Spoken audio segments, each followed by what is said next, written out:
Hey guys, tonight we are drifting into the surprisingly sleepy history of something you've all seen, but probably never truly considered, the humble dust bunny. Right now, as you're settling into bed, maybe you can see one in the faint light from the hallway, a soft, gray tumbleweed of forgotten time gathering in the corner of your room. It's a quiet, unassuming thing, a tiny monument to entropy itself, and it has a story that stretches back further than you can possibly imagine. It's a story that begins not on your floorboards, but in the cold, silent vacuum of space, a story written in the faintest of particles. And it's a story that, in a very real way, you are a part of, because you are, quite literally, made from the same stuff. You are a living, breathing collection of ancient, repurposed stardust, and so is the fuzzy little colony under your bed.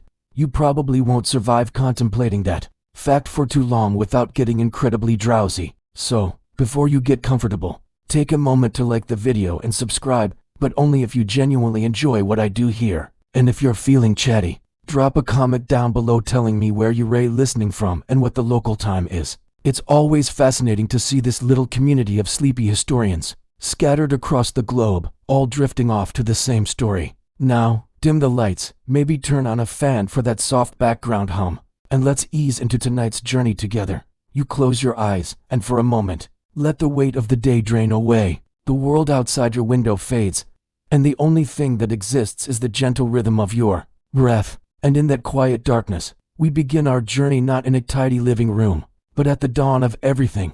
Imagine the universe in its violent, spectacular infancy, a cauldron of unimaginable heat and pressure where the first elements are forged in the hearts of massive, short-lived stars. These stellar giants live fast and die spectacularly, ending their lives in cataclysmic explosions known as supernovae. In their final, magnificent breaths, they blast their newly created elements out across the void: iron, carbon, oxygen, silicon, the very building blocks of planets, oceans, and you are all scattered like cosmic seeds. This stardust, the original dust, travels for millions of years, cooling, drifting, and eventually coalescing. Some of it forms new stars and planets. Some of it remains as a faint, ethereal mist between the stars, and a nearly incomprehensible amount of time later, a tiny fraction of it finds its way to a small, rocky planet orbiting a modest yellow star. It rains down on that world continuously, a gentle, invisible shower of cosmic heritage. Every single day, several hundred tons of this micrometeoritic dust, particles smaller than a grain of sand, sift through our atmosphere and settle on every surface, including you. That's right. The dust on your bookshelf is partly made of ancient, exploded stars. It's the universe's way of saying hello, in the most low-key way possible. But the story of the dust bunny doesn't just fall from the sky. It also rises from the ground. As life took hold on that rocky planet, it began to generate its own particulates. The first human dwellings, simple structures of mud, stone, and thatch, were constantly besieged by this terrestrial dust. You can picture it, can't you? A single room, lit by a central fire. The air is thick with smoke, and every surface is coated in a fine gray layer of ash from the hearth and tracked in soil from outside. There was no running water to mop stone floors, no sealed windows to keep out the incessant wind. Dust wasn't an occasional nuisance. It was a permanent, pervasive fact of existence. It settled on food. It filled the lungs. It was an ever-present grimy film on skin and clothing. The very act of living, walking, sleeping, cooking stirred it up into the air, a constant, swirling microcosm of the world immediately outside the door. This was the primordial soup from which the dust bunny would eventually evolve. It was a simple mix, mostly mineral dust from the soil, ash from the fire, and organic matter like dried grass or animal hair. It didn't tumble yet. It just accumulated in silent, stoic layers, a sedimentary record of daily life. Historians still argue whether our prehistoric ancestors even noticed this accumulation as anything other than the inevitable state of things, or if some enterprising individual tired of grimy feet was the first to sweep a hand across a floor and ponder a better way. This ancient dust also carried with it a hidden, microscopic world, one that would remain unseen for millennia. Within each mote were countless spores, bacteria, and tiny creatures hitching a ride on the air currents. They were the original settlers of the domestic frontier, colonizing the dark, still corners of a hut long before anyone considered them home. It's a quirky, slightly unsettling tidbit to consider that the very act of building a shelter to keep nature out inadvertently created a perfect new ecosystem for a different part of nature to thrive in. You built a home for yourself, But you also, without knowing it, built a home for untold millions of microbes, a bustling metropolis thriving in the forgotten space under your sleeping palate. They were there then, and they are there now, in your room, quietly going about their business. They are the unseen tenants, the original inhabitants of every dust bunny that has ever formed. So, as you lie there, drifting closer to sleep, remember that the tiny universe gathering in the corner of your room is a profound mix of the cosmic and the commonplace. It is stardust and soil, ash and skin, history and biology, all rolled into one soft, gray, and strangely beautiful little package. It is a story billions of years in the making, and it's happening right there, on your floor, as you slowly fade into dreams. The story of dust, as you're beginning to see, is a patient one, a narrative that accumulates layer by layer over millennia. And just as those early layers of ash and soil settled in prehistoric huts, human ingenuity began to stir, to push back against the inevitable grime. The first tool in this eternal, and let's be honest, utterly futile war was a simple bundle of twigs. Picture yourself along the banks of the Nile, thousands of years ago.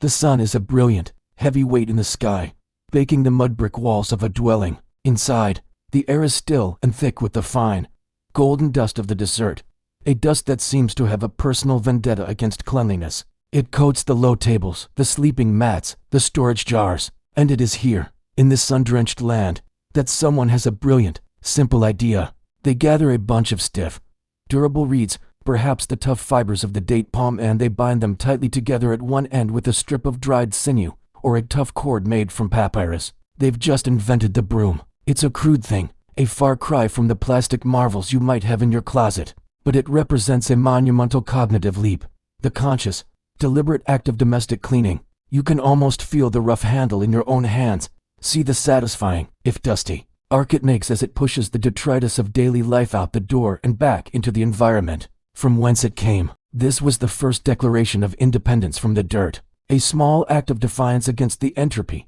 that constantly seeks to reclaim our spaces. The Egyptians, ever practical, even deified this concept in the goddess Seshat, who was often depicted with a stylized broom or palm rib as her emblem, symbolizing not just cleaning, but the sweeping away of chaos to make way for order and sacred space. It's a quirky thought, that a deity would be associated with housework, but it underscores just how fundamental this battle was to their sense of civilization. This technology, like so many things, would eventually find its way to the heart of another empire obsessed with order, Rome. Now, imagine yourself not in a dusty Egyptian home, but in a pristine Roman villa. The floors are intricate mosaics depicting gods and heroes. The walls are painted with vivid frescoes. This is a place of wealth and sophistication, and its owner, the paterfamilias, demands a corresponding level of cleanliness. The job falls to a host of slaves, one of whom might have been specifically designated as the evereater, the sweeper. Their tools would have been more advanced than the Egyptians' bundle of reeds. The Romans used brooms made from finer, more flexible twigs, like birch or heather, which could gather dust more effectively without scratching their precious tilework. They might even have used a scope eye, a sort of initial prototype for the dustpan, a small shovel-like tool to collect the piles of swept-up dirt. But for all their engineering prowess, the Romans were fighting the same losing battle. The famous Roman roads, those marvels of military logistics, were also incredible conduits for dust. Every cart that rumbled into the city, every sandaled foot that marched on its stones, kicked up a fine powder that seeped into every home, every public bath, every taberna. You can almost hear a fastidious Roman matron sighing in frustration as a fresh layer of gray powder settles on her recently polished marble table, a silent testament to the empire's relentless expansion.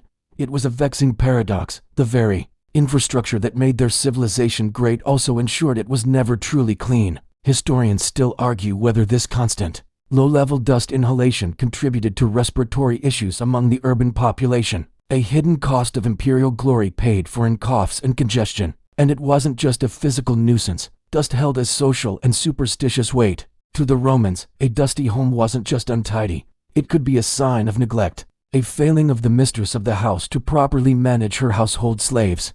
It spoke of laziness and a lack of virtue. But they also held a more peculiar, fringe belief about the nature of dust itself. They understood, in a way, that it was partly made of shed skin cells, a concept they found strangely mystical. They called this material struma, and some believed it had weak, sympathetic magical properties.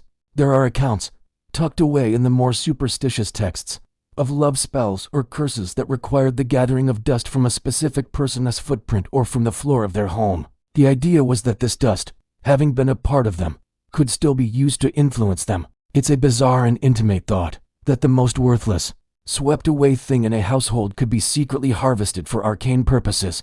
So, while the Everetter went about his daily chore, he might have been unknowingly sweeping up the key ingredients for a neighbor's spellcraft. It adds a layer of quiet intrigue to the most mundane of tasks. Every pile of dust collected in that bronze scope eye wasn't just dirt.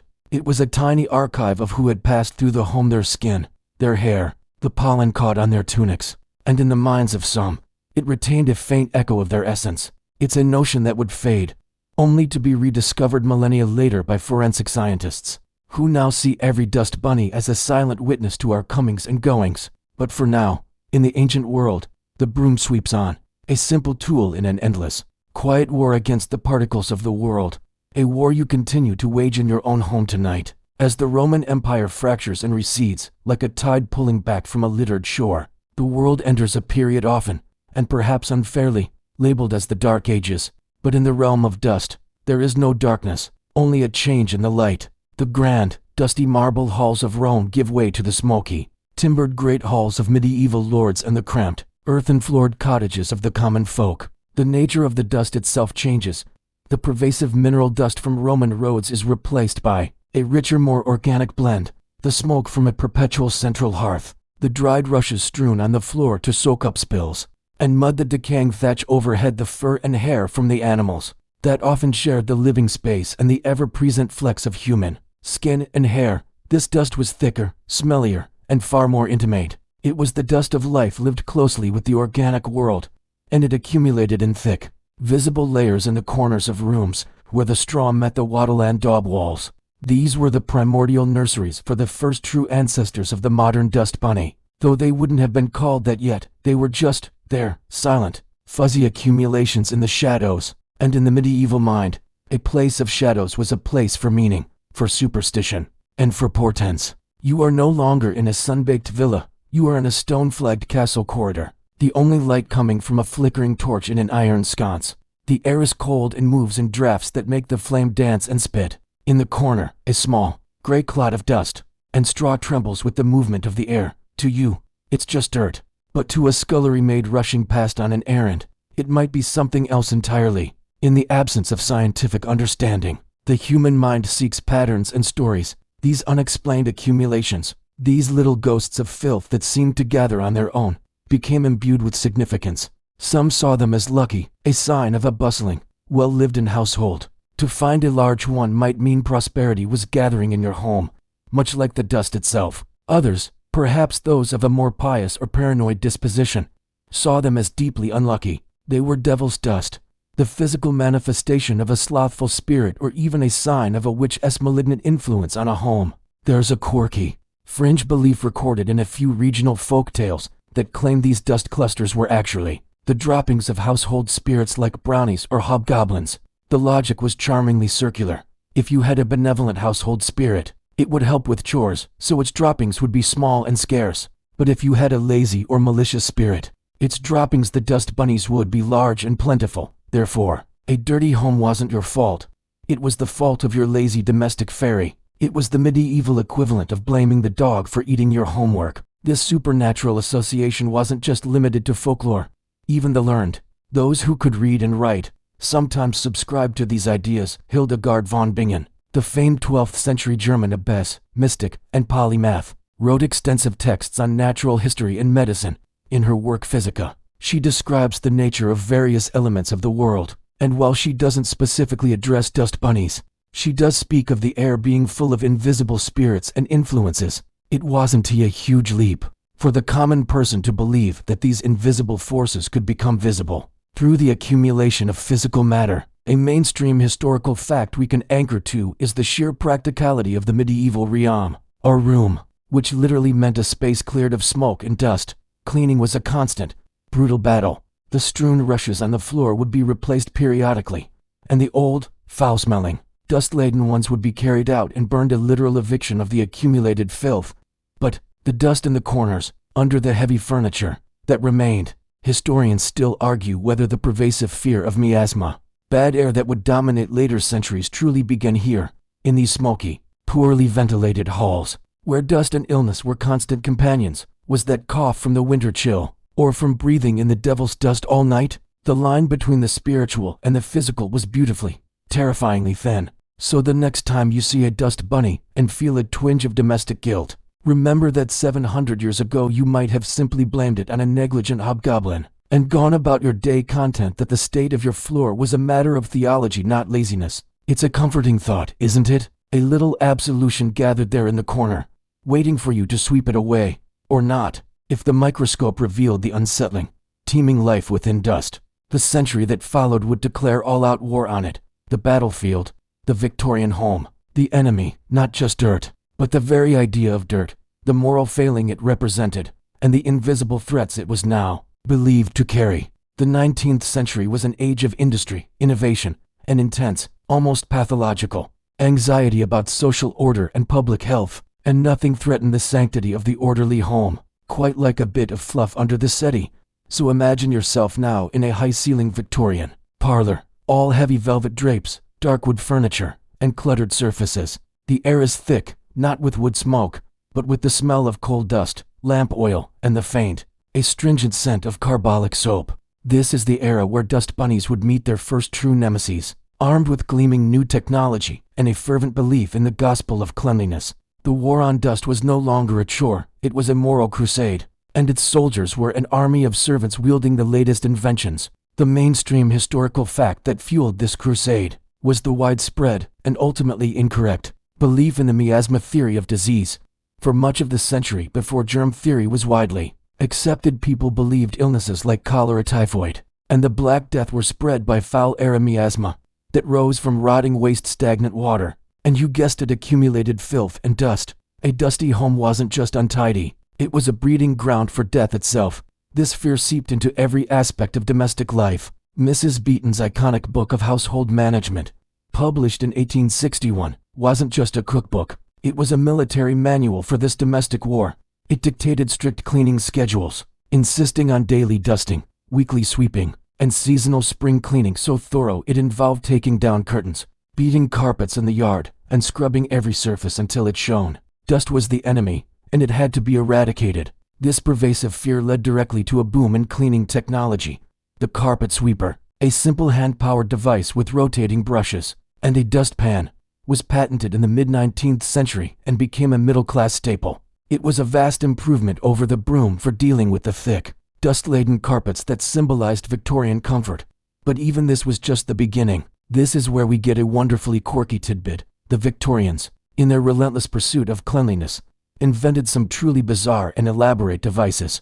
There were dust-proof bookcases with glass doors to protect novels from corrupting particles. There were complex systems of pulleys and cords to raise heavy drapes for dusting, without having to take them down.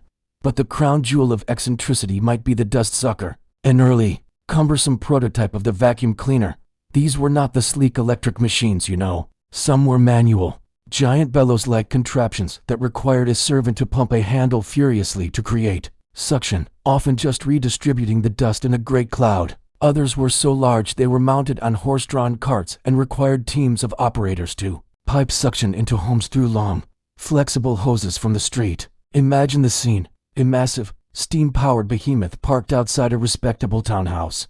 A team of men feeding a snaking hose through the window, while inside, servants directed brass nozzles at the baseboards. It was less like cleaning and more like an industrial excavation. The neighbors would certainly talk, but the promise of a home utterly free of miasmatic dust was worth the spectacle. Historians still argue whether the miasma theory, for all its inaccuracies, was ultimately a net positive for public health. It was wrong about the mechanism, but it was right about the correlation.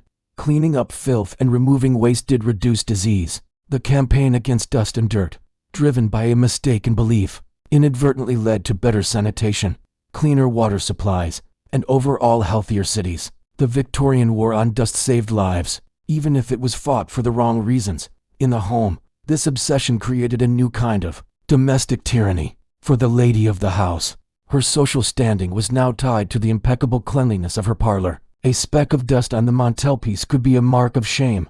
a public declaration of failure. For the army of servants, the housemaids, scullery maids, and between maids the workload became backbreaking. Their days started before dawn and were filled with an endless cycle of dusting, sweeping, polishing, and beating. They fought a war against an enemy that was not only invisible, but also endlessly regenerative. They knew, in a way their employers did not, that it was a futile war. You could beat a carpet until your arms ached, but the dust from the coal fire would settle again by nightfall. The dust bunnies, those soft conglomerations of everything the Victorians feared, would always gather in the quiet, dark places, waiting. They were a quiet, resilient rebellion against the age's obsession with order, a reminder that nature, in the end, is messy, and as you drift off, you can almost hear the soft, swishing sound of a carpet sweeper on a Persian rug, a sound that meant safety and order to a Victorian, and know that it was all a beautiful, necessary, and utterly hopeless fight. After the relentless, industrial-grade crusade of the Victorians, you might think the humble dust bunny would have been driven to extinction, a forgotten casualty of progress, but it persisted, a fuzzy, resilient phoenix rising from the ashes of swept-up debris. It lingered in the quiet corners of parlors and under beds, waiting, and as the world pivoted into the 20th century, something peculiar happened. This accumulation of filth, this sign of sloth, this supposed carrier of miasma, needed a new name. The old terms devil's dust, house moss, beggar's velvet were too archaic, too tinged with superstition for a modern, scientific age. The world needed a term that was less sinister, perhaps even a little acute. The journey to find the words dust bunny is a strange and meandering tale through linguistics, psychology, and the comforting lies we tell ourselves about the world we live in. It's the story of how we made a monster seem like a pet, before we settled on the floppy-eared lagomorph we know today. These collections had a host of other, less cuddly names. In the United States, particularly in the Midwest and the South, they were often called dust mice. This makes a certain logical sense. They were small, gray, and scurried across the floor when disturbed by a broom. But a mouse, while perhaps less demonic than the devil himself, still carries connotations of infestation and disease. In Scotland and northern England the term was even less appealing. House moths, or oozicus, a wonderfully onomatopoeic term that seems to mimic the sound of someone blowing air out of their lips in disgust at the sight of one. In Norway, they were called hust or simply house dust, a brutally honest assessment. The Germans went with walmoose or wool mice, again focusing on the rodent analogy. The mainstream historical fact we can pin down is that the shift in terminology, from past to pet, coincides with the decline of live-in domestic servants. As the middle class grew and fewer households had maids, the responsibility for cleaning fell to the homemaker herself, and it is far easier to ignore a bunny than it is to ignore a mouse. It was an act of psychological rebranding, a way to soften the blow of one's own less than perfect housekeeping. Now for the quirky, fringe tidbit in this linguistic evolution. The very first known printed use of the term dust bunny didn't appear until shockingly late. While the concept was ancient, the name is a modern invention. The earliest citation most etymologists can find is in a 1959 issue of the Corsicana Daily Sun newspaper from Texas, in a household hints column. But the term almost certainly existed in spoken American English for decades before that. The real question is, why a bunny? Why not a dust kitten, or a dust hamster? The answer might lie in the peculiar behavior of the thing itself. When a ball of dust gets large enough, it doesn't get pushed in a straight line by a draft. It tends to tumble end over end. This tumbling, hopping motion is far more reminiscent of a rabbit's gait than a mouse's scurry. Furthermore, a bunny is soft, harmless, and even a little silly. It completely reframes the narrative. A dust mouse is something you set a trap for. A dust bunny is something you might almost feel bad about sweeping away. It was a masterstroke of domestic propaganda. Historians still argue whether the popularization of the vacuum cleaner in the early 20th century played a role in this linguistic softening. As the technology to remove dust became easier and more efficient, perhaps the dust itself became less threatening. It was no longer a permanent, grinding chore requiring beating and hauling. It was a quick pass with a humming electric appliance. The enemy had been neutered. You could now suck up a whole warren of dust bunnies without even breaking a sweat. This technological ease might have allowed us to view them with a kind of affectionate condescension.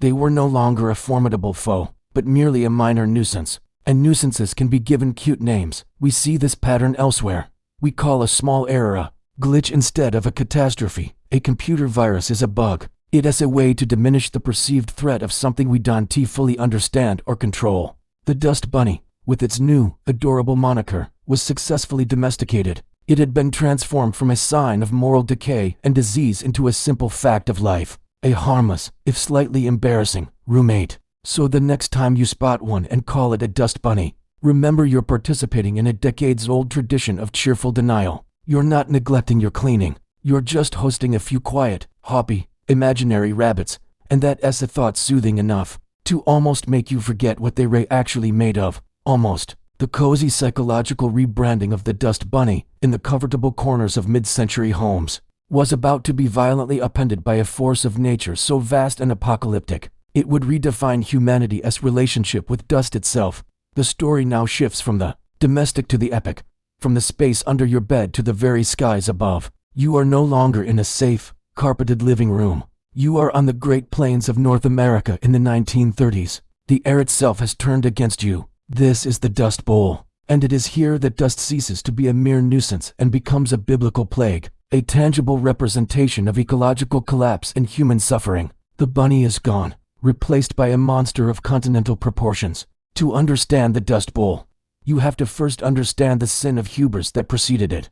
For decades, settlers had been lured by promises of rain follows the plow, a seductive but scientifically bankrupt idea that cultivating the land would itself increase rainfall. They tore up the ancient, deep-rooted native prairie grasses that had held the topsoil in place for millennia. They planted wheat, lots of it, to meet the demands of a world market. The land was rich and forgiving, for a time. Then, the droughts came. Beginning in 1930, a series of severe droughts gripped the Great Plains. The wheat died. The exposed, over-farmed soil, now devoid of its protective grassy blanket, had nothing holding it down. The winds, which always sweep across those vast flatlands, began to do their work. They picked up the dry, powdery earth by the ton. You have to try and picture the scale. This wasn't a film on a windowsill. This was a wall of dirt, a moving mountain of topsoil blackening the sky. They called them black blizzards. Day would turn to night at noon. You could hold your hand inches from your face and see nothing. The dust was so fine it seeped into everything, into homes through sealed windows and doors, into lungs, into the very food on your plate. Meals were gritty, tasted of dirt.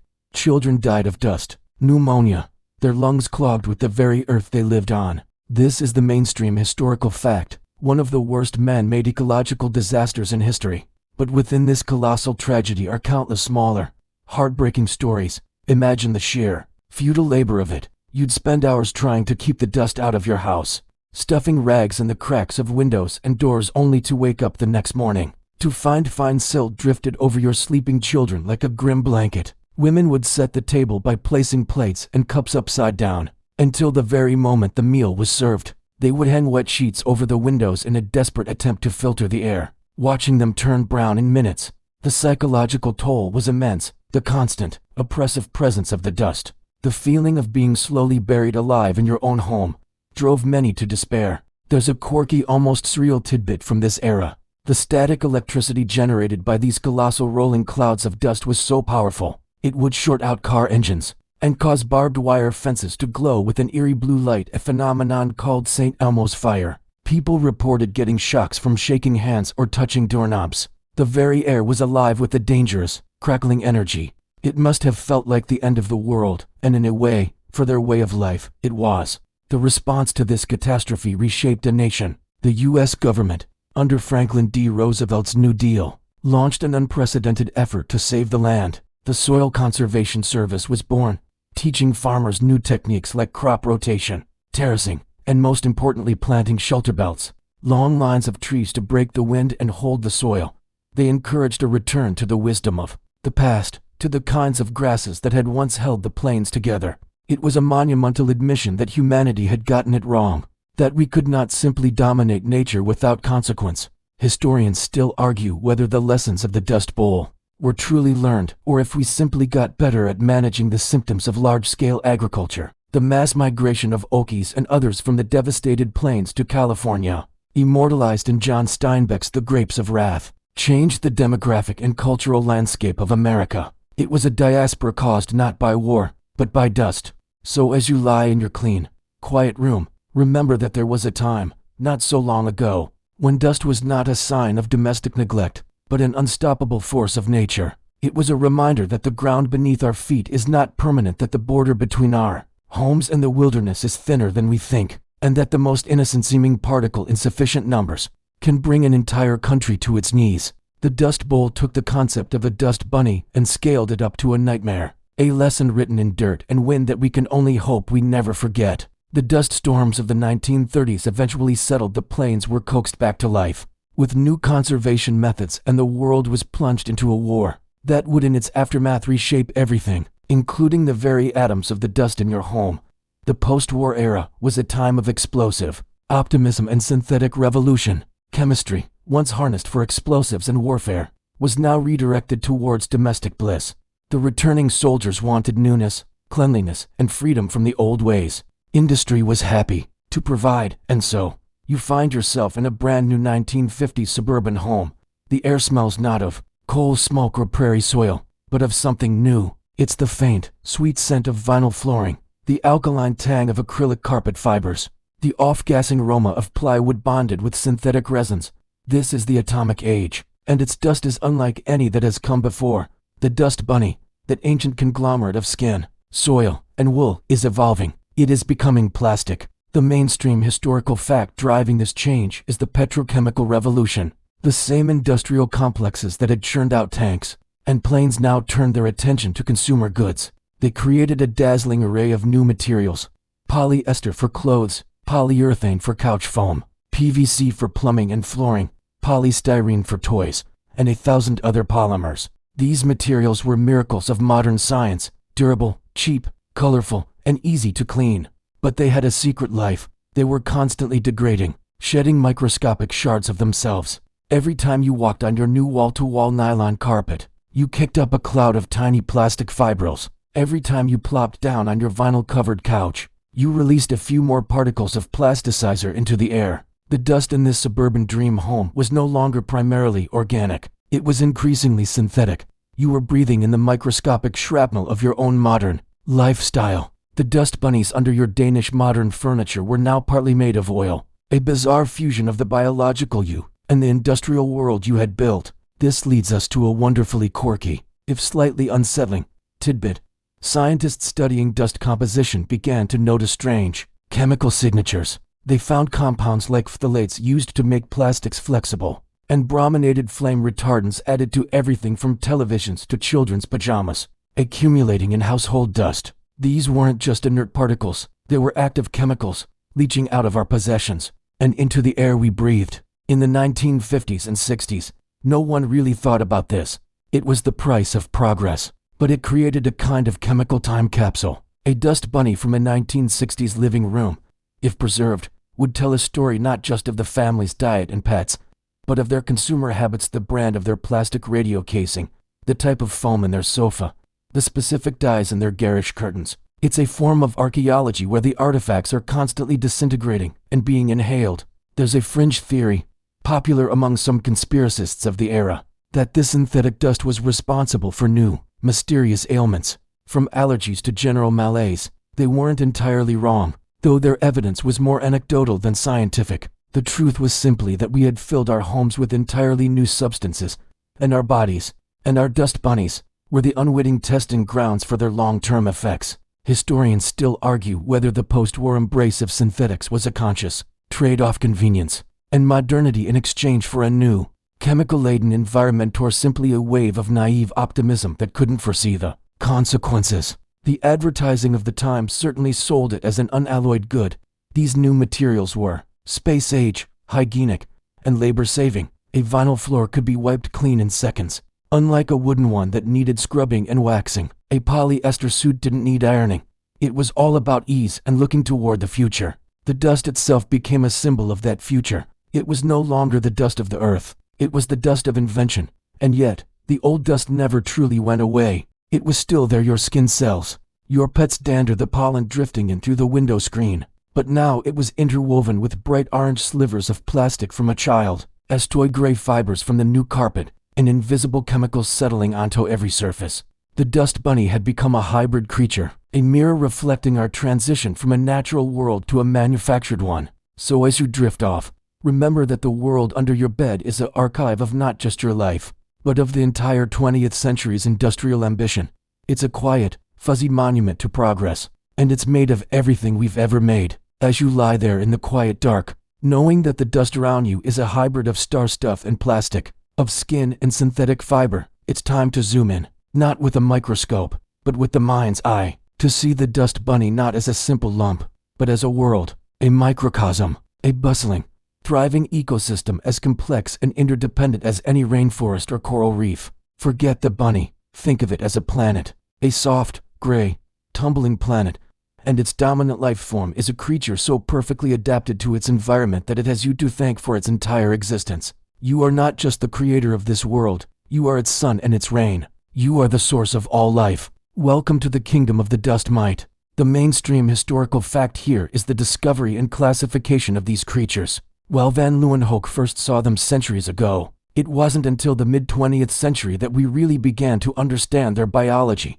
They are arachnids, cousins to spiders and ticks, but microscopic, translucent, and utterly harmless to the living. There are dozens of species, but the most common, Dermatophagoides terranicinus, has a name that tells you everything you need to know. Literally, the skin-eating feather mite. Their entire world is the interior of our homes, and their entire diet is the dead skin cells we shed so prodigiously. An average human sheds about 1 to 2 grams of skin a day, enough to feed 1 million dust mites. You are a never-ending, all-you-can-eat buffet for an invisible civilization living in your mattress and your carpet. They don't bite, they don't carry disease. They are simply the universe's most efficient recyclers, quietly and diligently consuming the literal surface of your past self. Now for the quirky, fascinating tidbit that defines this ecosystem. It is not actually the mites themselves that are the problem for most people, it's their waste, the digestive enzymes in their gut, necessary for breaking down those tough skin cells, remain potent in their feces. These tiny fecal pellets, each about the size of a speck of pepper, are what become airborne when you disturb a dust bunny or fluff a pillow.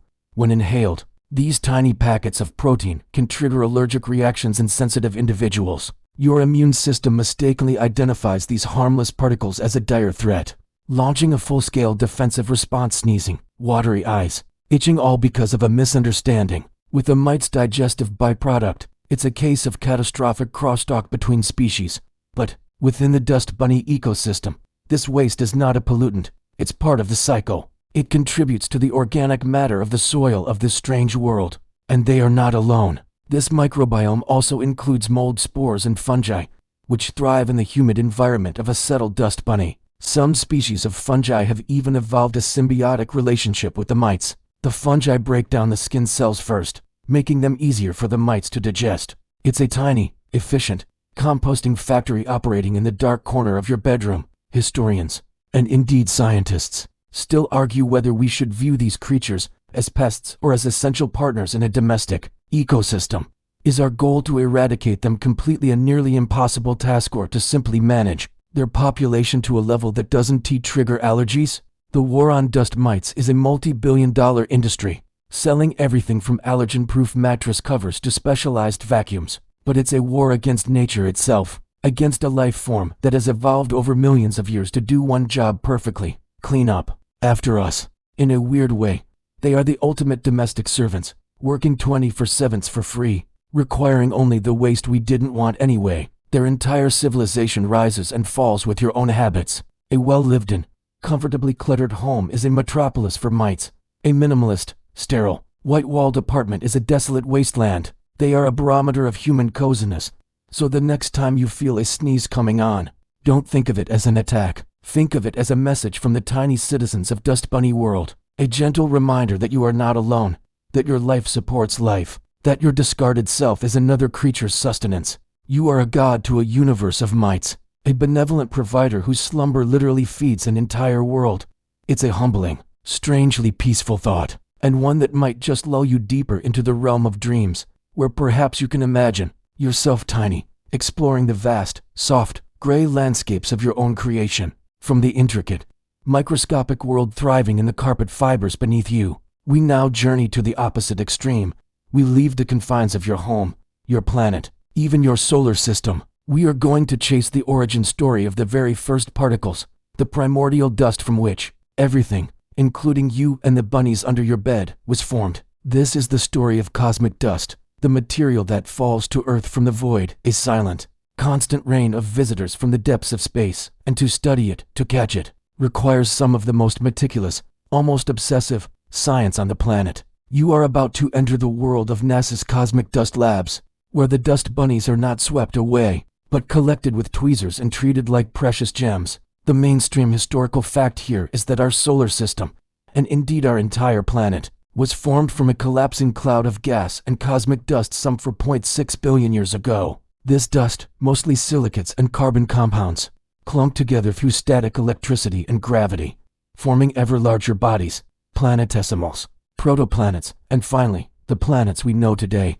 But the process was never complete. A vast amount of this primordial material remains, zipping around our sun in the asteroid belt between Mars and Jupiter, and in the frigid reaches of the Kuiper belt beyond Neptune. Every day, the Earth, on its journey around the sun, plows through this cloud of leftover construction debris. Most of these particles are tiny, ranging from the size of a grain of sand down to mere micrometers. They hit our atmosphere at tremendous speeds, and the vast majority burn up instantly, creating the fleeting streaks of light we call meteors, or shooting stars. But the smallest particles, the ones we're interested in, don't burn up. They float. They drift down through the atmosphere, taking months or even years to make the gentle descent to the surface, where they land indiscriminately on your roof, your car, and yes, they join the party in your dust bunnies. You have space dust in your house right now. Collecting this dust is a monumental challenge. How do you find a few dozen particles of extraterrestrial material in a world drowning in terrestrial filth? NASA's answer is as clever as it is painstaking.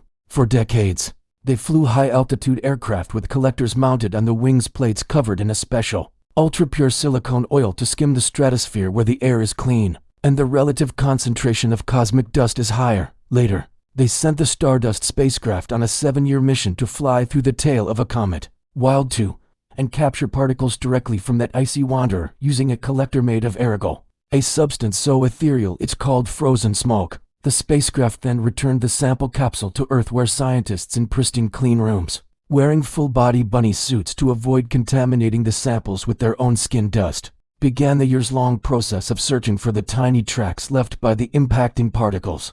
This is the quirky, fascinating tidbit. The search for these particles isn't done with a normal microscope. They use automated scanning electron microscopes to image the entire collector surface, and then they crowdsource the search to the public through a project called Stardust at Home. Thousands of volunteer dusters from around the world spend hours staring at digital images online, looking for the telltale carrot-shaped trails left in the arygol by these tiny bullets from space. It was a global effort to find a needle in a haystack the size of a planet, and it worked. But the most profound cosmic dust doesn't come from spacecraft. It falls into our laps.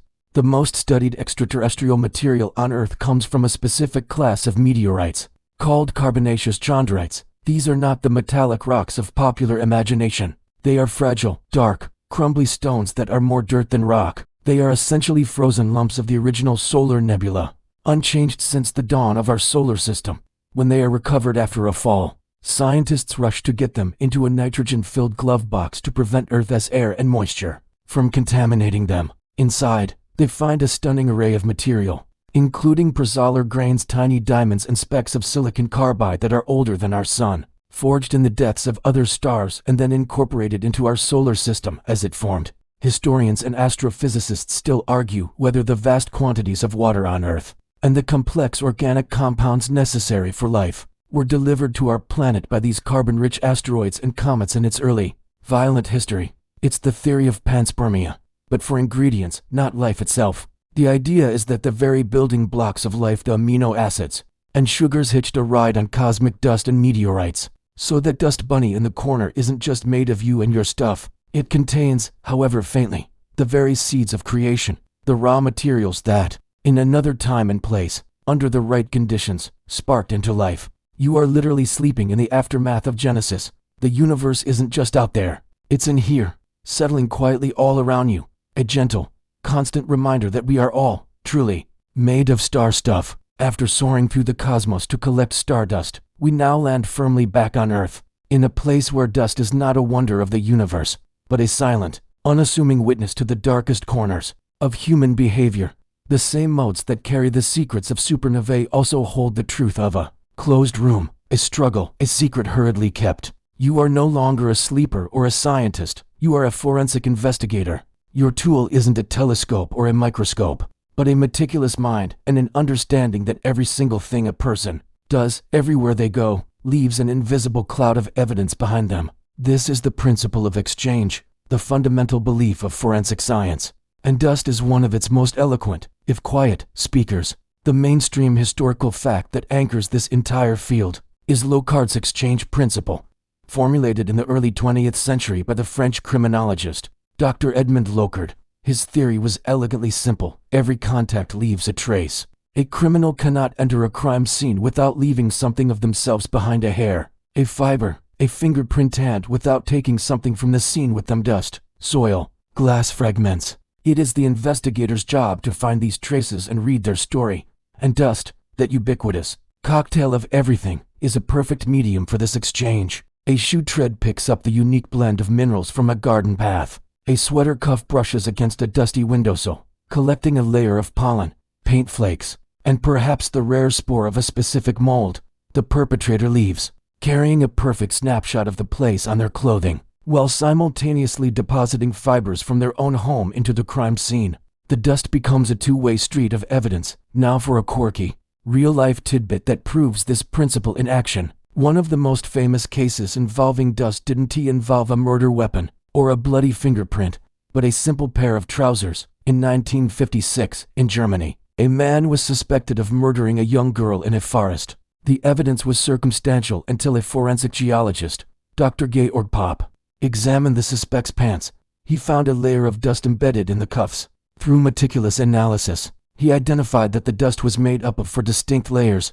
The outermost layer was particles of red brick and coal dust, consistent with the path the man took to the police station. The layer beneath that contained pollen from a specific type of pine tree, and particles of a rare mineral called hornblende, both found in the soil of the forest where the murder occurred. Beneath that was a layer of cat hair and household dust from the man's own home, and the innermost layer contained particles of snuff tobacco, which the man used. The story was clear as day, written in the dirt on his pants. He had started his day at home. Cat hair, household dust, taken snuff, then walked through the forest, pollen, hornblende, and later walked along a path of red brick and coal. This layered timeline, this dirt diary, was instrumental in securing his conviction. It was a dazzling display of forensic geology, proving that dust could testify with stunning clarity. In a modern investigation, the process is even more refined. A forensic team entering a scene will meticulously vacuum areas with a special filtered vacuum cleaner, collecting dust samples from specific locations: the victim's clothing, the carpet near a point of entry, the trunk of a suspect's car.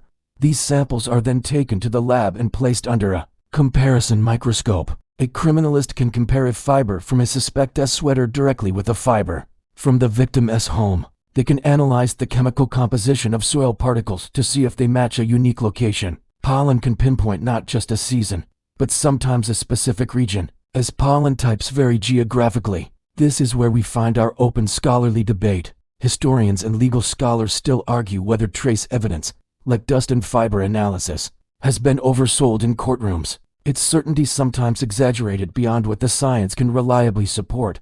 Unlike DNA, which can provide a near-certain match, a fiber match is often about probability. How common is this type of blue polyester fiber? Could it have come from another source?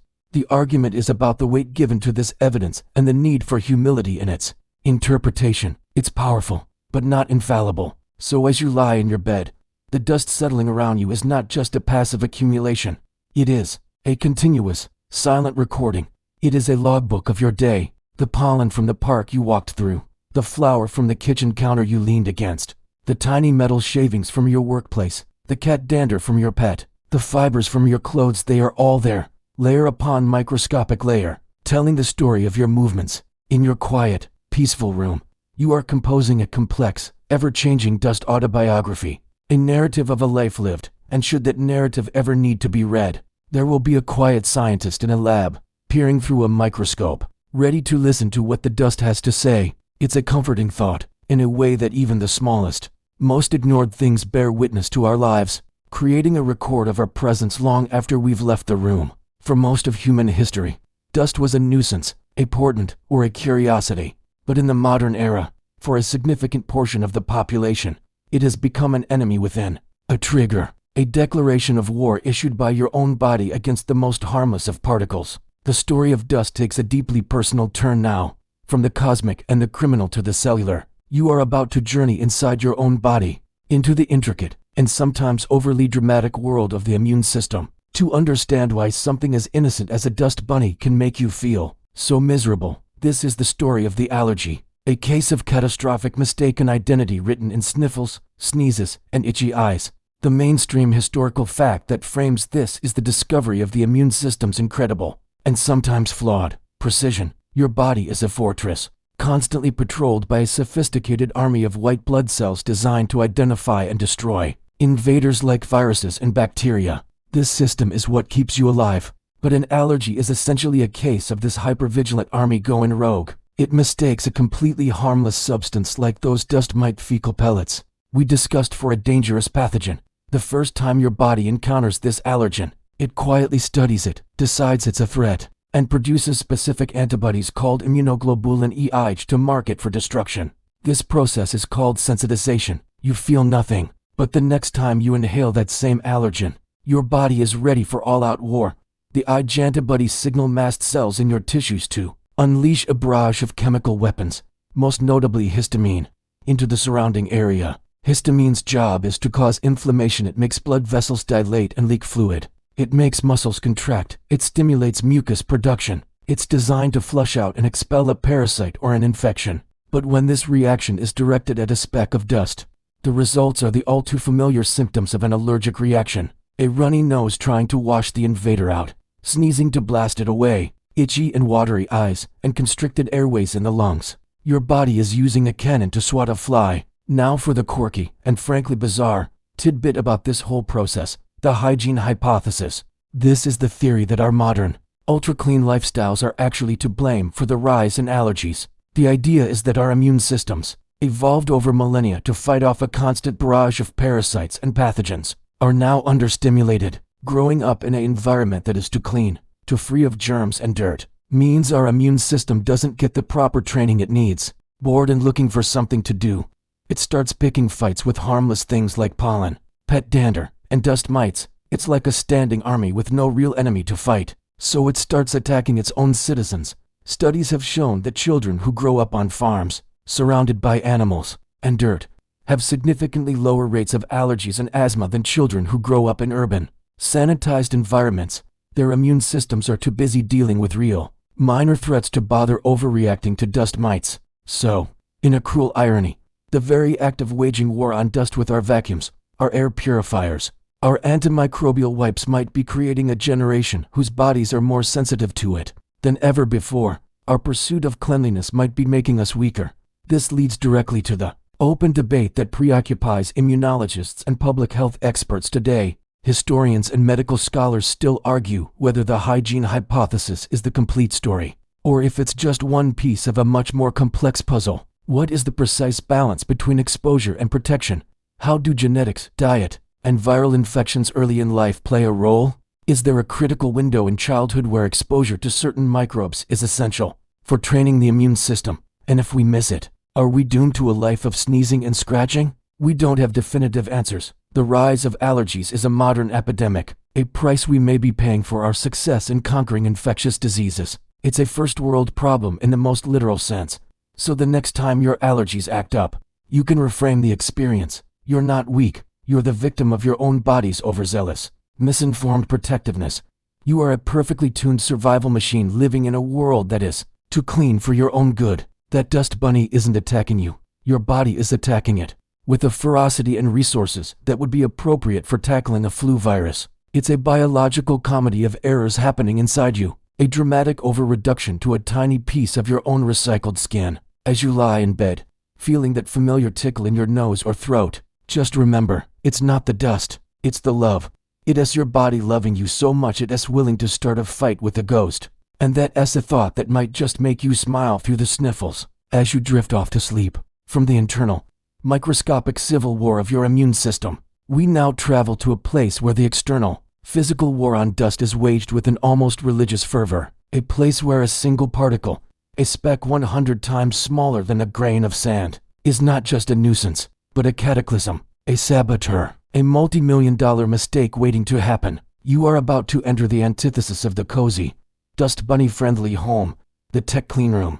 This is an environment so sterile, so controlled, that the very air you breathe is a meticulously engineered product. Here, dust is public enemy number one, and the people who work here are its dedicated, spacesuited assassins. The mainstream historical fact that necessitated this obsession is the incredible miniaturization of technology. The microprocessors that power your phone, your computer, your car, are etched with circuitry that is now measured in nanometers. A nanometer is 1/1,000,000th of a meter. To put that in perspective, a human hair is about 80,000 to 100,000 nanometers wide. A single dust particle, which might be 10,000 nanometers wide, landing on a silicon wafer during the photolithography process would be like dropping a meteorite onto a city street. It would scatter the focused light, creating flaws in the intricate pattern of transistors, rendering the chip useless. In the early days of Silicon Valley, cleanrooms were simpler, but as chips shrunk, the standards became exponentially more extreme. A modern semiconductor fab, or fabrication plant, operates cleanrooms that are Class 1 or even Class 0.1. This classification means there is fewer than one particle of dust larger than 0.1 micrometers, 100 nanometers, per cubic foot of air. To achieve this, the air is constantly filtered through HEPA or ULPA filters, and the entire room is kept at a higher air pressure than the outside corridors, so that any time a door opens, clean air rushes out, preventing unclean air from rushing in. Working in this environment is a surreal experience. Before you enter, you must undergo a rigorous gowning procedure. You step into an airlock-like room called a gowning room. You remove all your street clothes and jewelry. You put on a special lint-free jumpsuit. Then comes the iconic bunny suit, a head-to-toe garment of static dissipative synthetic material, with a hood, booties, and gloves, all sealed tightly at the wrists and ankles. You wear a face mask and safety goggles. The goal is to turn you, a walking, talking, shedding dust factory, into a hermetically sealed unit. Every inch of your skin and clothing is contained. The only thing exposed might be a tiny sliver of skin around your eyes. The quirky tidbit here is the sheer volume of stuff you shed without knowing it. A person at rest sheds about 1 million particles per minute. But the war isn't just against human-generated dust. The materials, the tools, even the pens and paper used inside are specially designed to be non-shedding. Wipers are made of sealed-edge polyester to prevent lint. Paper is replaced with static-resistant plastic note-taking systems. The chemicals used to etch the wafers are ultra-pure, filtered to a degree that makes distilled water look muddy. Historians and engineers still argue whether the pursuit of the perfect, zero-dust environment is a sustainable goal, or a kind of technological asymptote that we can approach but never truly reach.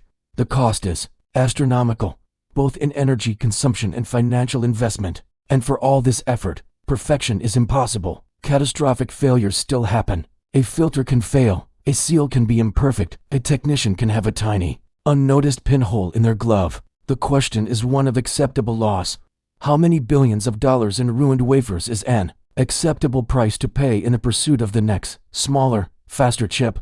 It's a high-stakes game where the opponent is the silent, patient, ever-present reality of entropy itself. So the next time you hold your smartphone, remember the incredible, almost absurdly hostile environment it was born into.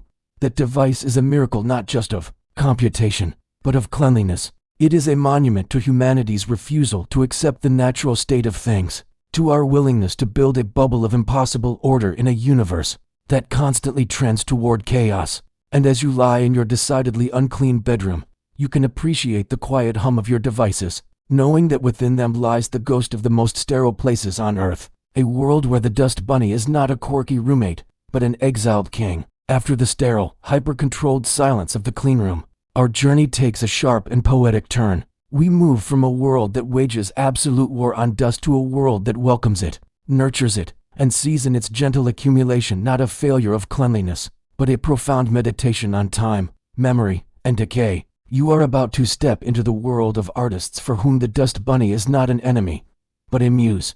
These are the alchemists of the everyday, the poets of the particulate, who find beauty in the ignored and meaning in the mundane.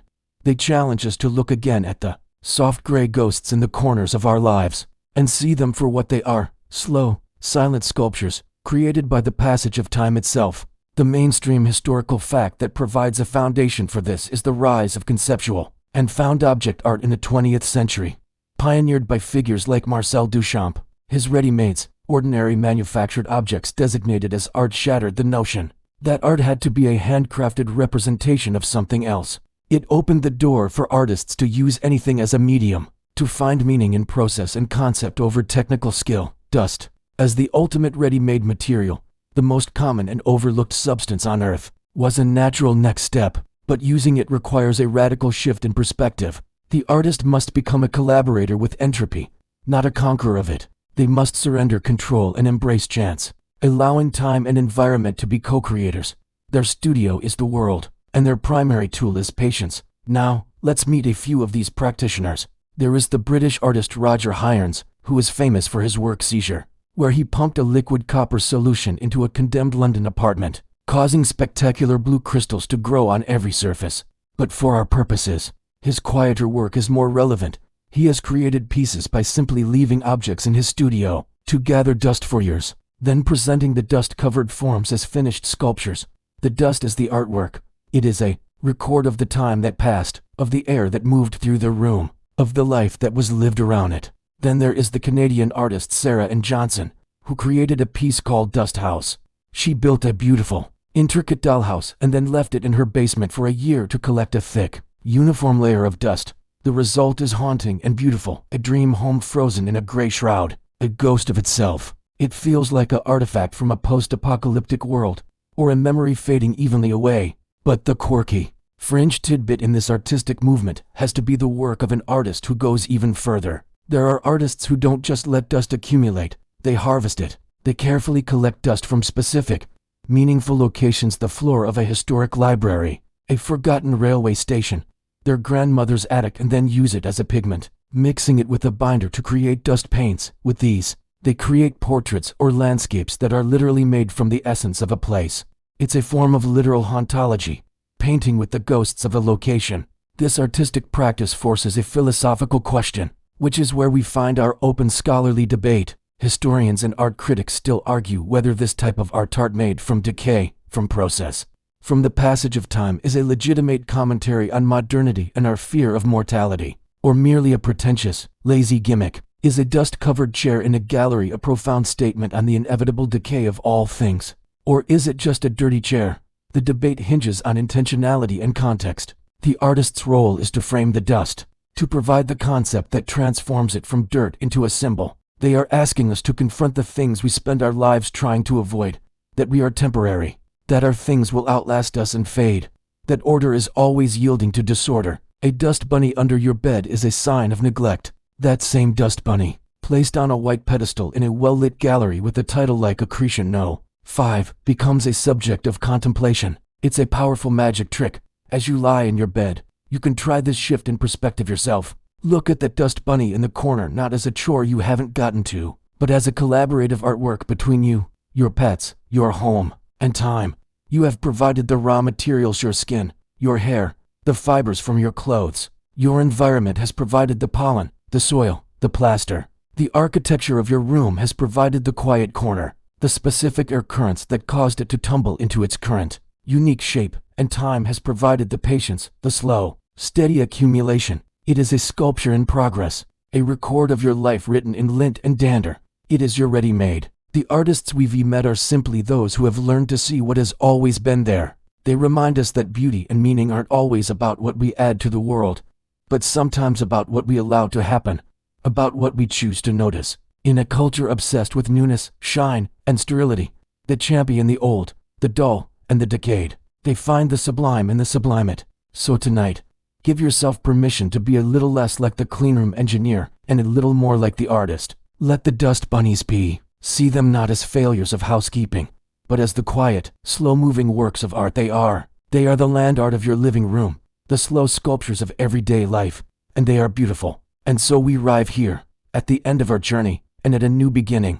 We have followed dust from the violent hearts of dying stars to the silent corners of ancient huts, from the horrified gaze of early microbiologists to the sterile white suits of modern techs, from the superstitious fear of the medieval mind to the contemplative embrace of the artist's eye. We have seen it as a bringer of disease and a builder of planets, as a foe to be vanquished and a friend to be understood. Now, as you lie there in the quiet dark, the final question hangs in the air, as tangible as the particles drifting in the shaft of moonlight from your window.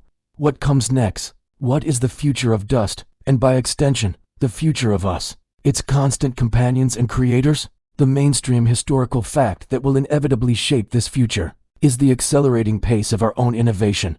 The materials we create are becoming smarter, more complex, and more integrated into our lives.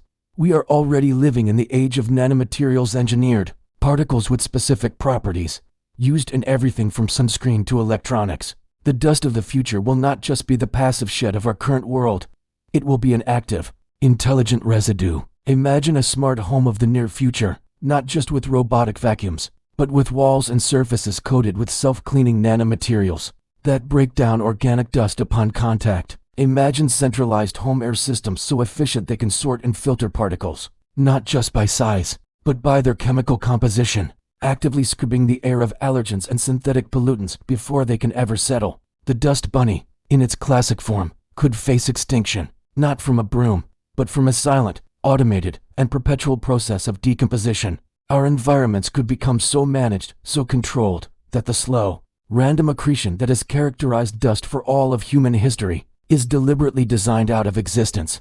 But this hyper-clean, automated future is not a guaranteed utopia. It presents a new set of challenges, which is where we find our quirky, forward-looking tidbit. Scientists are already beginning to study what they call the indoor generation. As humans in developed nations spend more and more of our lives inside sealed, climate-controlled environments, we are being exposed to a less diverse set of microbes. This is the hygiene hypothesis we discussed earlier, but amplified. The concern is that our immune systems, already prone to overreaction in our clean world, could become even more sensitive and dysfunctional without regular exposure to a rich microbiome of environmental bacteria and fungi, much of which is carried into our homes.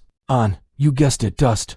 The very act of creating a perfectly dust-free home might have unintended consequences for our health, creating a population more susceptible to autoimmune disorders and allergies. The dust of the future might not be a threat because of what it is, but because of what it isn't. Its absence could be the problem. This brings us to the final, philosophical open debate. Historians, ethicists, and environmental scientists still argue whether our ultimate goal should be the total eradication of dust, or the cultivation of a healthier, more balanced dust ecosystem. Is the ideal future one of sterile, particle-free living, or one where we consciously design our spaces and choose our materials to encourage a beneficial, diverse dust biome, one that supports our health rather than undermining it? Can we learn to curate our dust, to see ourselves not as warriors in a war against filth, but as gardeners tending the microscopic environment of our homes? This isn't as far-fetched as it sounds. The concept of probiotics for your house is already emerging, with studies looking at how certain building materials and ventilation strategies can promote a healthier indoor microbial environment. The future of dust management might not be about filtration and destruction, but about diversity and balance. And so, as our story closes, we are left not with an answer, but with a reflection. The story of dust is, in its entirety, the story of us. It is the story of our bodies, our homes, our industries, our art, our science, and our place in the cosmos. It is the most universal and the most personal of histories, written in the faintest of particles. It is a story that is constantly being written, with every step you take, every breath you exhale, every moment you live. You are the author, the subject, and the curator of this endless, gentle snowfall. The dust will continue to fall, as it always has, as it always will. It will gather in the corners of the grandest space stations and the humblest homes, a silent, patient record of life being lived. It is not your enemy. It is not your failure. It is simply a part of you, and you are a part of it. An ancient, endless, and beautiful cycle. So let it be, let it gather, and let yourself rest. Now, just let your breathing find its own slow, natural rhythm. Let the weight of your body be fully supported by the bed beneath you. There's nothing more to know tonight, nothing more to ponder. The history is complete. The journey is over. All that's left is the gentle, quiet peace of this moment. The soft hum of the fan, the distant sound of a car, the faint rustle of sheets as you settle just a little deeper. All of it is perfect. All of it is exactly as it should be. The dust is settling, and so are you. Your thoughts can drift now, like those final particles finding their resting place. No longer needing to form stories or make connections. They can just be. Any lingering tension in your shoulders, your jaw, your hands can simply melt away, absorbed by the profound comfort of the darkness. You are safe. You are still. You are surrounded by the quiet history of the universe, and it is finally time to let it all go. Let your eyelids grow heavy. Let your awareness gently soften at the edges, and allow yourself to drift effortlessly into a deep, peaceful, and dreamless sleep. You've earned your rest.